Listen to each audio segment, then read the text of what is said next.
our animal stripes with a colorful background. This is really kind of popular right now.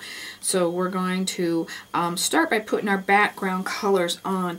Now in this one, I'm not going to heat it up first so I can control how I want the colors to kind of blend together. And I'm going to start with the yellow because the other two colors are going to take over. And I'm using my stipple brush, and I'm going to take them out on the sides a little bit and kind of make it uneven. Now see, this is what happens when you go over an area. It doesn't stay smooth, so that's the reason we shouldn't go back over our wax when we put it on. And that is dandelion yellow, and then I'm going to put some carnation pink, and I'm just going to kind of bring it in a little bit. And then I'm going to use purple, and in my purple I added just a little bit of white to lighten it up just a tad. You could lighten it up just a little bit more if you wanted to as well. Okay, there we have it. And I'm going to warm this up and even it all out. Start on the outside, work your way in until it's all melted, nice and even. You don't want to move it too much around, you just try to melt it. Perfect. Really good. So we're going to let that dry. Now I've already got one done because that takes a little bit to dry.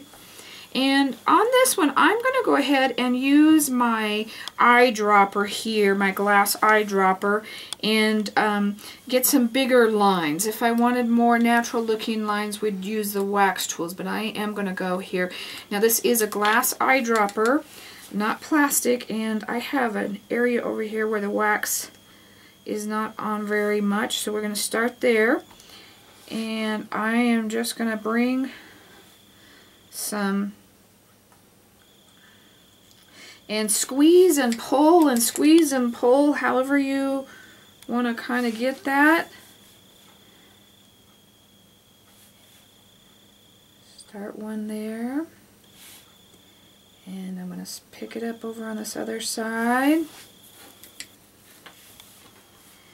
and I want to have one coming out in twos. Don't do more than 2 branches out if you're doing an animal print. They never have more than that. And you're going to start to look like a tree or something kind of funky there. And I'm going to leave one just by itself. Okay. If you want more control, you can put that on with your wax tool. So we're going to go ahead and warm this up now, and we're just going to kind of melt our wax, the black, and get it into the background. Always start on the outside, work your way in.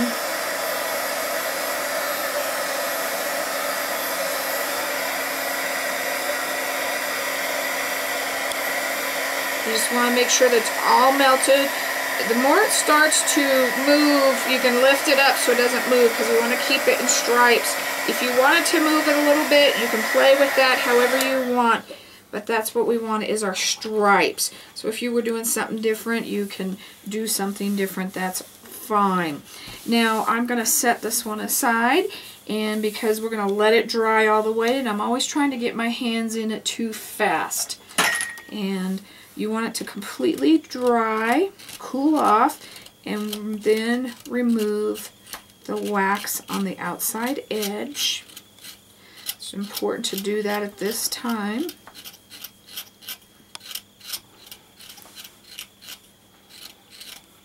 So this is nice and clean for you to put your leather suede piece on, your suede piece lacing. Okay, got that all done. Remove all of your wax, and sometimes it's easier to get the wax off by rubbing it on a piece of material. And we're going to use our Dimensional Magic, and that's by Mod Podge. It is made for heavier, harder finish, and it's made to go on thicker. So it's better to have too much than not enough, and we do not shake it. You do not want the air bubbles. And we're going to start by putting it on the outside first and then bringing it in. And I am going to take my brush and get the outside. Make sure I have the very edges all the way around. And on this, it's better to do less than more. You don't want to put a lot of stroke work into this. You don't want to work it a lot. When you pull your brush across, pull it nice and easy across the top, so it's just kind of smoothing everything out. And you could see it kind of settle, so you no longer see the strokes. If you see the brush strokes, you don't have enough of the dimensional magic on, so put more on, and don't overwork it because it's already starting to dry. So just pull it, let it settle, and leave it. You want to let it dry really well in between each coat, and I suggest doing 3 to 5 thick coats because this is a piece of jewelry. If it's going to be worn outside, you want to make sure that it's not going to melt on you, and I always tell you to test it. Make sure that it is fine and test it. And the last coat, you want to wait about 3 hours before you touch it or work with it so that it's all firmly dry. You don't end up with your fingerprints or anything like that in it. So we're going to let that dry, and then we're going to come back and we're going to finish up our necklace.